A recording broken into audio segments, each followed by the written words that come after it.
मात्र 22 दिन का उनको वेतन दिया जाता है, एक माह 30 दिन में। मतलब एक मजदूर से भी कम वेतन दिया जाता है। इस तरह श्रमिकों का तो शोषण हो ही रहा है। जो राष्ट्र के निर्माता थे, गांधी जी जिनको राष्ट्र का निर्माता कहते थे, शास्त्री जी जिनको राष्ट्र का निर्माता शिक्षकों को कहते थे, आज उन शिक्षकों के साथ शोषण हो रहा है। बहुत सारे शिक्षक भाई हमारे पास मौजूद हैं और यही कारण है, हमारे भाई शास्त्री जी बोल रहे थे कि 49 अतिथि शिक्षक मध्य प्रदेश में आत्महत्या कर चुके हैं क्योंकि वे इस बात के लिए असमर्थ है कि वो अब इतने कम में अपना जीवन यापन नहीं करते। वे बहुत निंदनीय और बहुत शर्मनाक। सबसे बड़ी बात है कि गांधी हमेशा कहते थे कि गरीब के बारे में सोचो, मजदूर के बारे में सोचो, शिक्षक के बारे में सोचो। लेकिन दुर्भाग्य इस बात का है कि गांधी का जो चिंतन था, गांधी का जो एक आत्ममंथन था इस देश के परिदृश्य को लेकर, आज वो चिंतन विलुप्त हो चुका है। आज बिजली कंपनियां जो है वो मौत की फैक्ट्री बनती जा रही है। एक ये फोटो के द्वारा प्रदर्शित करी है हमने बिजली आउटसोर्स ठेका कर्मचारियों की शहादत कि बिजली आउटसोर्स कर्मियों को जिंदा जला रहे हो, ये कैसी प्रगति का है। मैं समझे भारत के मानचित्र के संदर्भ में अपनी बात बिजली के संदर्भ में कहना चाहता हूं। आपको एक चौंकाने वाली बात बताना चाहता हूं कि पूरे भारतवर्ष में सेना में इतने सैनिक नहीं मरे, पुलिस के इतने कर्मचारी शहीद नहीं हुए जितने समूचे भारत की बिजली कंपनियों में आउटसोर्स के कर्मचारियों ने अपनी शहादत दी है। और ये शहादत का ये चित्र इस बात को प्रदर्शित करने के लिए पर्याप्त है। मेरी दाहिनी तरफ हमारा भाई बैठा हुआ है जो छिंदवाड़ा से, उन्होंने अपने चिंगारी को खो दिया अभी कुछ ही दिन पहले। कोई हफ्ता बाकी नहीं जाता जब हमारे आउटसोर्स के कर्मचारी टपक कर न मर गए। वेतन मिलना तो दूर की बात है, नई पीढ़ी को वेतन के बदले में मौत परोसी जा रही है और दूसरे अट्टहास किया जाता है कि हम विकास कर रहे हैं। अरे ऐसी प्रगति किस काम की जिसमें हमारा यौवन चीखे। आज हमारा यौवन चीख। समूचे भारत में 28 राज्य और 9 केंद्र शासित प्रदेशों में पूरे भारत की बिजली कंपनियां में निजीकरण के कारण ये शहादत हो गई। पूरे भारत में अब तक लगभग 5000 आउटसोर्स ठेका कर्मचारी पिछले 8-9 सालों में या तो दिवंगत हो गए या वे विकलांग हो गए स्थायी रूप से, या वे अपाहिज होकर बैठे हुए हैं और बुरी तरह गंभीर रूप से घायल, और इनमें से अधिकांश को मुआवजा तक नहीं मिला। हमारे बिजली कंपनी की जो पहले हमारे पूर्व की जो सरकार थी जिसकी लोग आलोचना करते हैं, उसने एक स्थापित और व्यवस्थित परंपरा विकसित की थी। वो परंपरा थी कि अब वही कर्मचारी पर खंभे पर काम करेगा जो 9 साल लाइन हेल्पर के रूप में काम कर चुका हो। जब वो 9 साल लाइन हेल्पर के रूप में काम कर लेता था तो फिर उसको 3 माह की प्रशिक्षण दिया जाता था। इस प्रशिक्षण के उपरांत जब वो ट्रेनिंग पास कर लेता था, इसके बाद उसको बिजली खंभे पर चढ़ाकर स्ट्रेट लाइन मैन के रूप में काम करवाया जाता था। यहां से काम करने का श्री गणेश होता था। लेकिन आज दुर्भाग्य इस बात का है कि हमारे बिजली आउटसोर्स के कर्मचारी जो काम करते हैं उनको ये जो ढिंढोरा पीटने वाले लोग हैं वो ये धमकी देकर कहते हैं कि ऊपर खंभे पर चढ़ो नहीं तो कल से काम कर मत। जिसके कारण वे नौजवान जो टेक्निकल पैरामीटर से अनभिज्ञ है उसको नहीं मालूम कि जिस लाइन पर वो काम करने के लिए चढ़ा है उस पर एक फीडर नहीं कई फीडरों की लाइन चली आ रही है और एक फीडर का परमिट लेता है, दूसरे फीडर में करंट रहता है, वो कहीं ना कहीं लाइन टच होती है और वे इस तरह दर्दनाक मौत के रूप में हादसे का शिकार हो जाता है। फिर वो मुआवजा मांगने की दरकार करता है, जैसे हमारा छिंदवाड़ा का भाई आया हुआ है उसको मुआवजा नहीं। एक तरफ सरकार प्रचारित करती है कि हम कोरोना योद्धा के रूप में 50 लाख रुपये देंगे और दूसरी तरफ उसको 5 रुपये भी नसीब नहीं होता। ये बहुत धिक्कार योग्य बात है। इस तरह की पूरी प्रलयंकारी परिस्थितियां पूरे भारत में पैदा हो गई हैं, खासकर मध्य प्रदेश में बहुत ज्यादा हो गई। ये बहुत शर्मनाक बात है। लेकिन दुर्भाग्य इस बात का है कि हमने जब माननीय प्रधानमंत्री जी को सैकड़ों फोटो लगाकर जो हमारे आउटसोर्स के कर्मचारी थे, जो दिवंगत हो गए थे, जो मर गए थे, जो विकलांग हो गए थे, घायल हो गए थे, उनकी जब फोटो इस तरह लगा लगा कर भेजी ऊपर, तो दुर्भाग्य इस बात का उस पर कोई ध्यान नहीं है। इस तरह हमारे साथी विकलांग हो जाते हैं, उनके पैर कट जाते हैं। इस तरीके से इतने सुदर्शन युक्त चेहरे, जिनका चेहरा बाद में देखने लायक भी नहीं होता, इस तरह की परिस्थितियों से गुजर रहे हैं। ये बहुत निंदनीय करते हैं। ये हमारा बहुत मानवीयता से ओतप्रोत आंदोलन है, क्योंकि उसका कारण हमारी नई पीढ़ी को शहीद किया जा रहा है।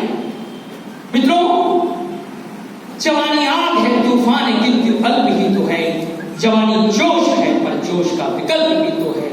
लोगों को याद है जवानी केवल शोर करती है, अरे जवानी किंतु हर निर्माण का संकल्प भी तो है।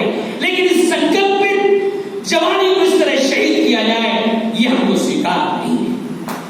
तो अरे शोर के आगे तुम बोलो किसकी मनमानी चलती है, अरे इतिहास उस ओर चलता है जिस ओर जवानी चलती है।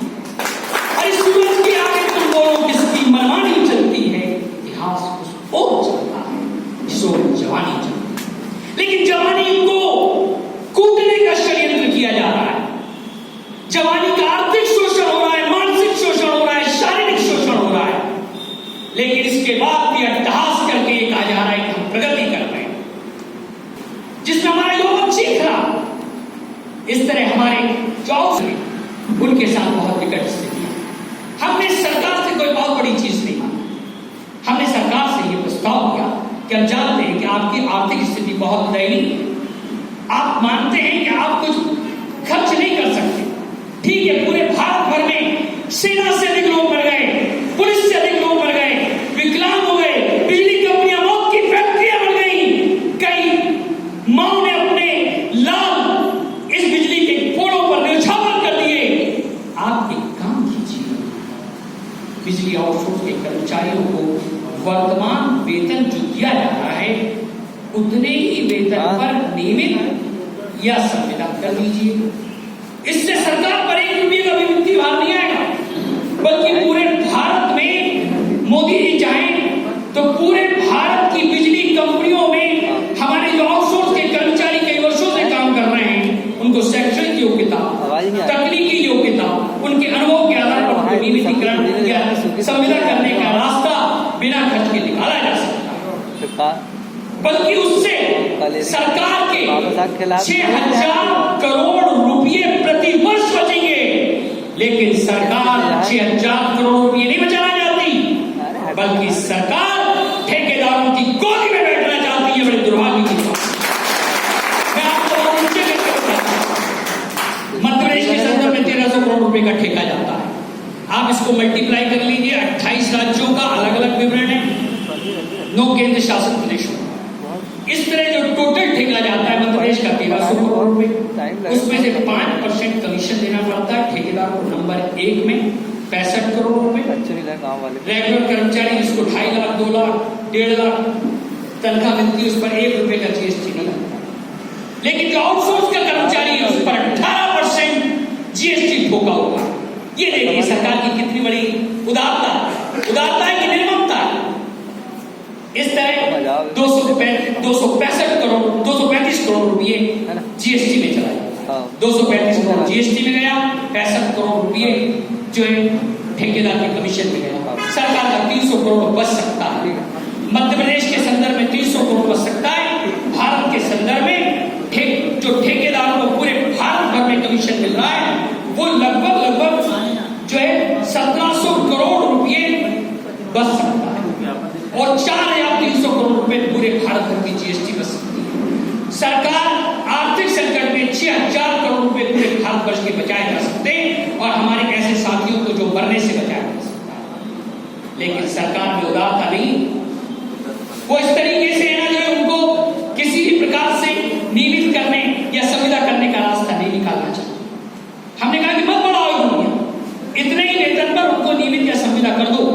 इससे सरकार पर 1 रुपए का वित्तीय भार नहीं आएगा, बल्कि 6,000 करोड़ रुपए भारत का बचेगा, मध्य प्रदेश का 300 करोड़ रुपए हर साल का बचेगा। लेकिन सरकार इस बात को मानने के लिए तैयार नहीं। ऐसा लगता है हमारा ये नारा चलता है कि संघ के संस्कार कहां गए, ठेकेदारी में तो गांधीवाद कहां गया, निजीकरण में। ये अंदर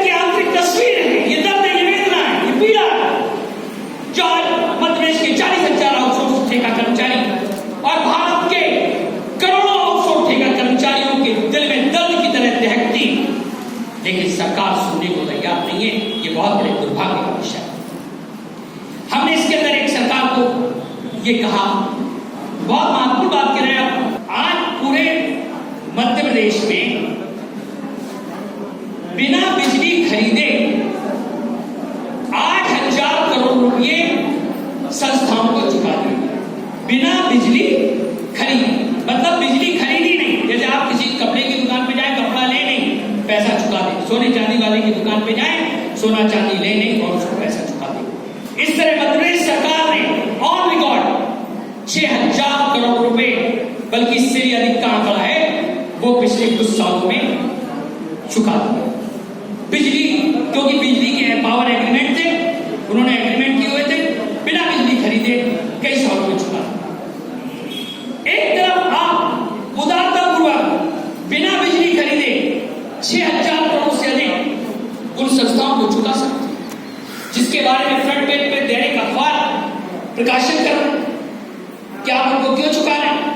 और दूसरी तरफ सरकार में इतनी निष्ठुरता और निर्ममता है कि हमारे आउटसोर्स के कर्मचारियों को बिना 1 रुपया बढ़ाए इतने वेतन पर ही नियमित और संविदा करने को तैयार नहीं है। यहाँ तक कि उनको प्रशिक्षण भी नहीं देना चाहते।